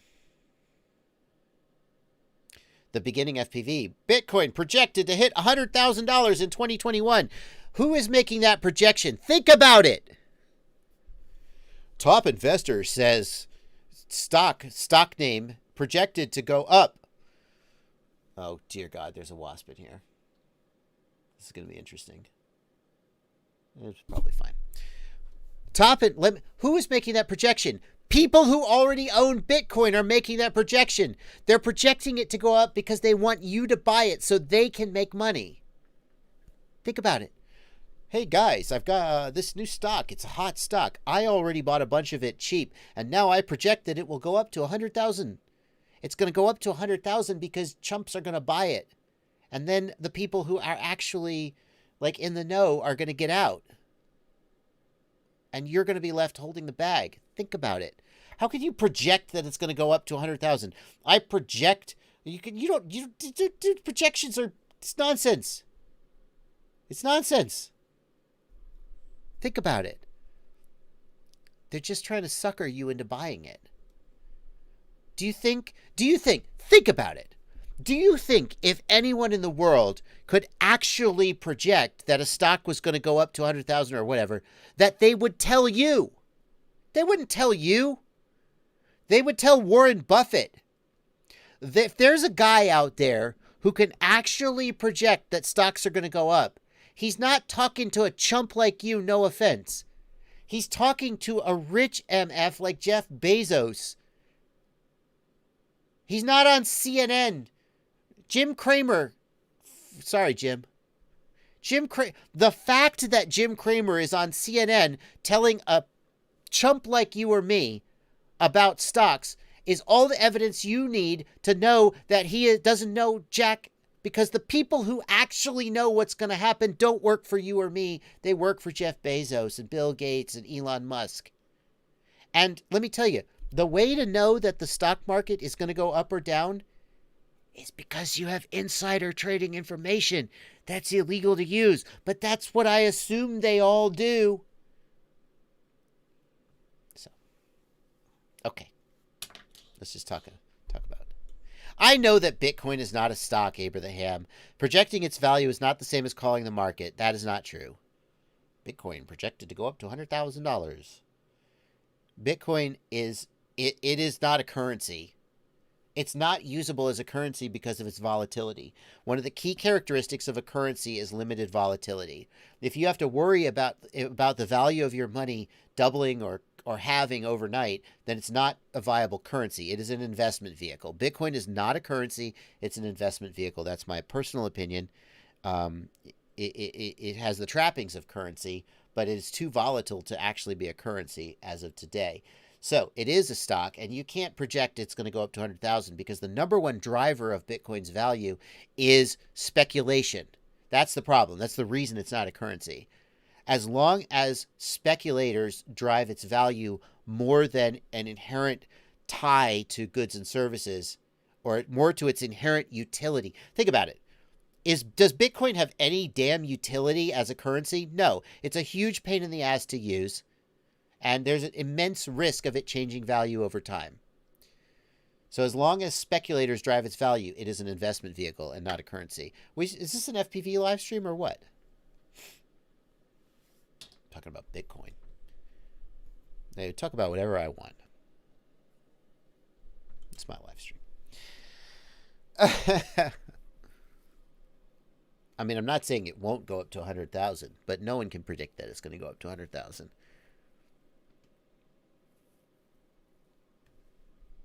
I just assume here's the thing. Tell me I'm crazy.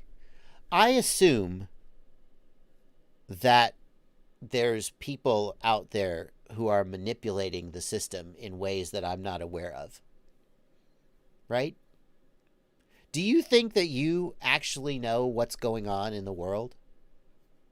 You don't. Right? So like I see these ads and they're like, buy Bitcoin or whatever. I'm like, who bought that ad? Who paid money to get me to see an ad that makes me want to buy Bitcoin? The person who did that is expecting a return on their investment. So then how is that person going to make money by me wanting to buy Bitcoin?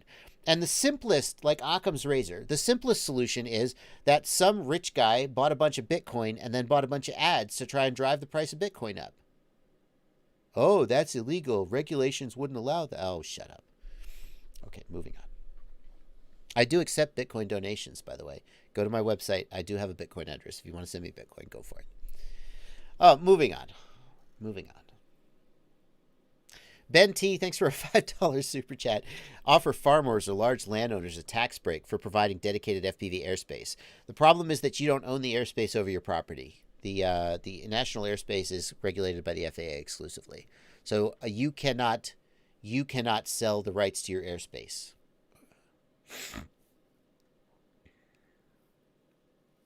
I mean, it's an FPV stream, but we talk about whatever I think is interesting. And I do, obviously, that's a topic I've put some thought into. So I hope you guys enjoyed that. Rant over.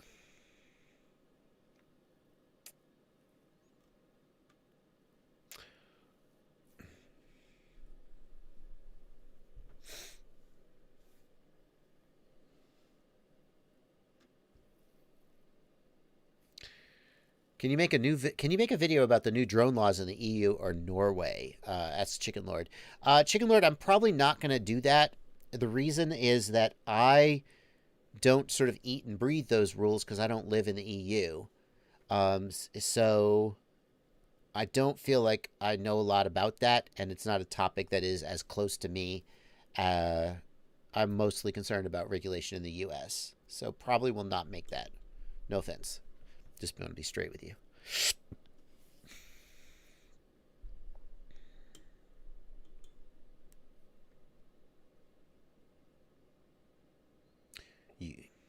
Yeah.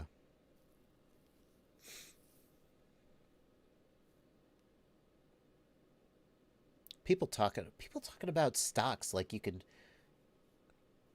It just drives me crazy. Such and such is due for a correction. Based on what? Based on what? You let me know. Let me know when you show me. See, the problem is, yeah. Anyway, based on nothing. Based on nothing.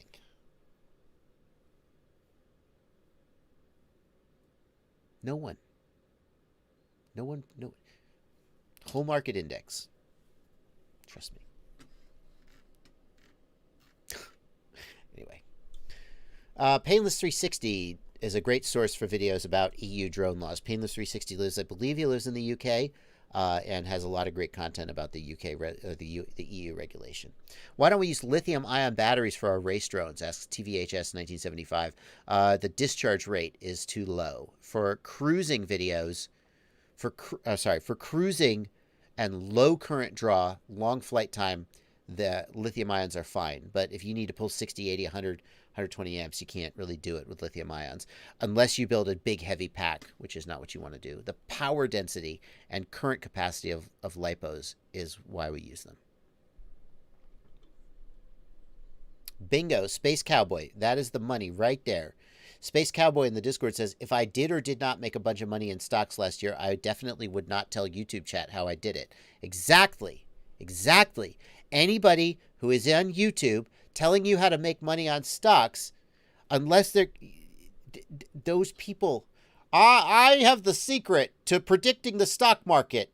And instead of using that information to become unbelievably wealthy, which I totally could do, instead, I'm going to make a YouTube video where I share the secret with a whole bunch of other people who, because stocks are inherently a zero-sum game, will compete with me and make my technique less effective.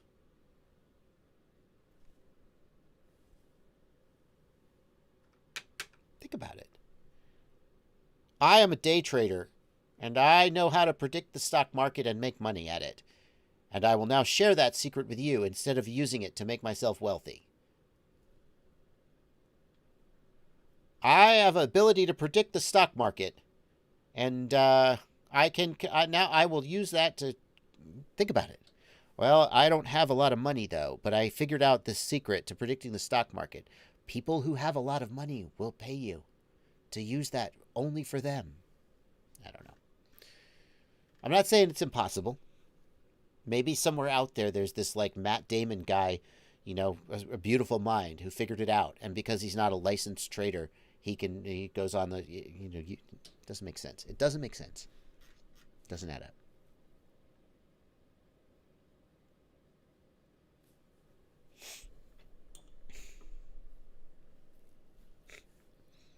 Right.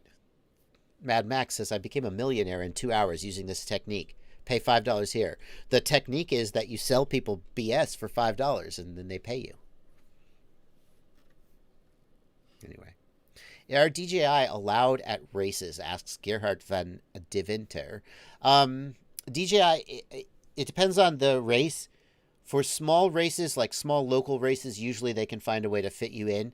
For larger, serious races, they typically don't because, number one, the frequency management is a little challenging. Preventing interference between analog and DJI pilots is a challenge. And number two, there isn't an effective way to DVR the DJI feed yet.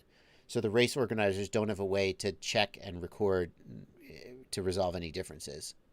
So no is the answer. For big races, like serious races, no, they don't really allow DJI. Yeah. Any word on when the DJI V2 goggles are dropping, Jeremy Sarge? Nothing.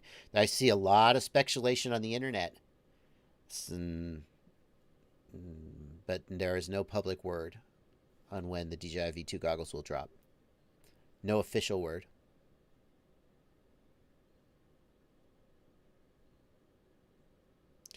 Oh, here they come.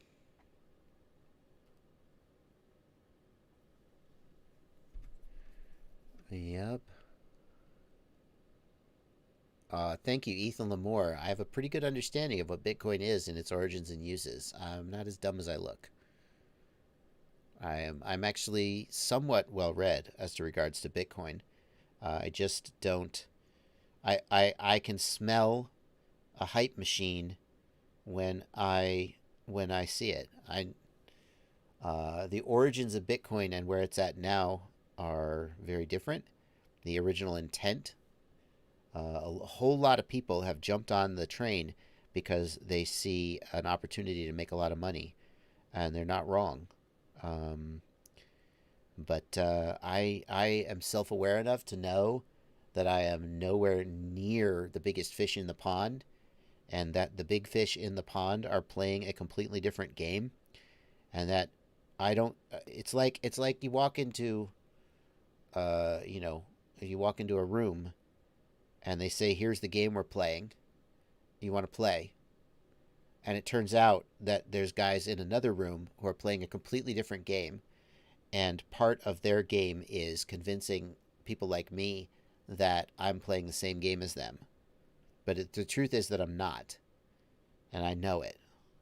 And I think a lot of people don't know it. And don't realize that there's no way to win a game that you're not even allowed to know exists or know the rules of or know how to play. You're not even on the field. But you think you are, and that's part of it. That's how I see it. Is that the DJI V2 behind? What? No. What? No, the DJI V2 is not behind me. What are you even looking at? No.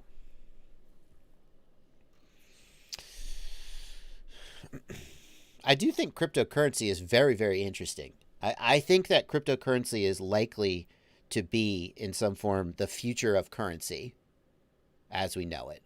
blockchain is an incredibly blockchain is a generational, it's a technology, and I think that it is the future of currency. Doesn't mean Bitcoin necessarily, but blockchain for sure. Matt, thank you for $5 super chat for a suggestion of a podcast to invest in. Yeah.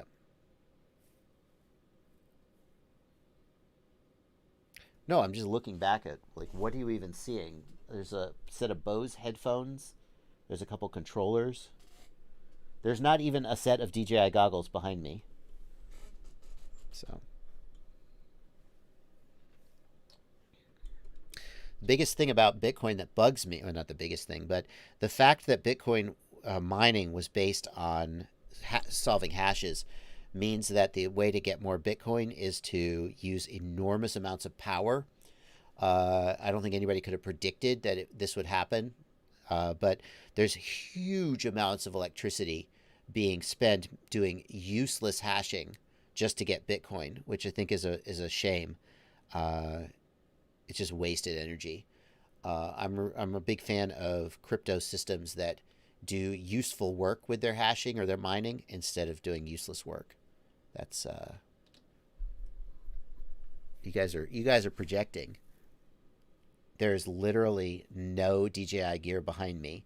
They're like, "Don't play poker, Joshua." I'm not lying. I'm not kidding. There's literally no DJI gear behind me. I don't know what you're seeing. There's nothing. You guys are just imagining things. Sorry. Anyway, folding at home. Yeah, exactly.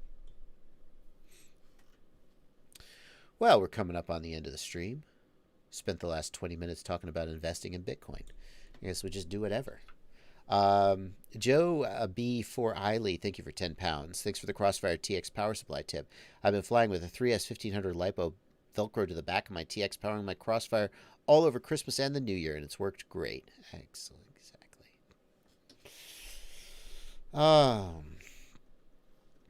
We got about 10 more minutes to go, and then I'm going to be playing Among Us with my patrons over in the Discord for a little while. So, and I'm going to need it because I've had like 3 glasses of tea, and I am definitely feeling it. So.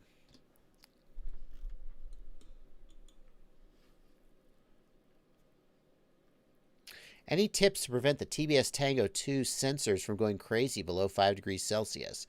Edgar Pro, I've heard about this. I cannot verify this, but people are reporting that the TBS Tango 2 gimbals go crazy in the cold.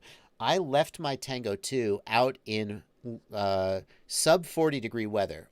I actually forgot it was out there. I put it outside, and then I left it out there all day. By accident, and almost left it out overnight. I was about to go to bed, and I was like, oh crap, I got the Tango out there. So it was out there for a long time in 35 degree weather, let's say, and my gimbals worked fine. I don't know why it happens. I would definitely be asking TBS support about this issue, though, because if that happens, then I would definitely consider it to be a manufacturer issue. But I wasn't able to duplicate it.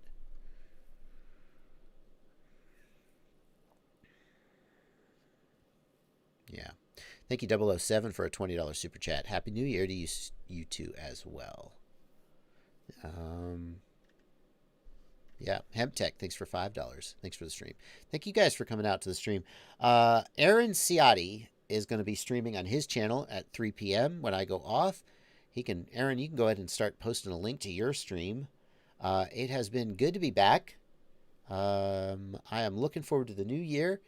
I will be streaming again tomorrow at 8 p.m. Eastern Time and Tuesday at 6 p.m. with the news, the FPV news with Blunty. We're probably going to talk a lot about remote ID, I would guess. Skidoo suggests going from hot to cold is causing condensation on the sensors. Interesting idea. Not sure how that would affect a Hall effect sensor, but there you go. New FAA rules released. Anything to say? William Row 1. Yeah, I talked about it earlier in the stream, William, and we'll be doing a video on my channel with some interviews with some stakeholders and smart people.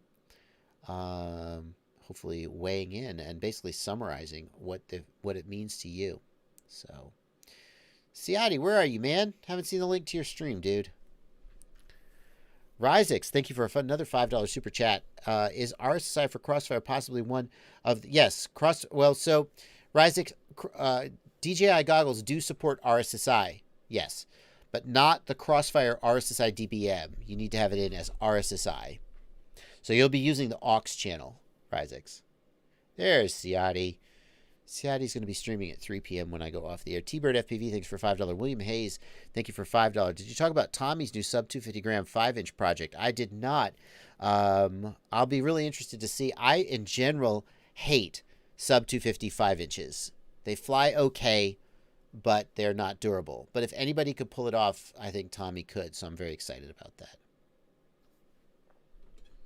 Interesting concept, Matt. Most of the power of Bitcoin mining is green power and less than printing of fiat money.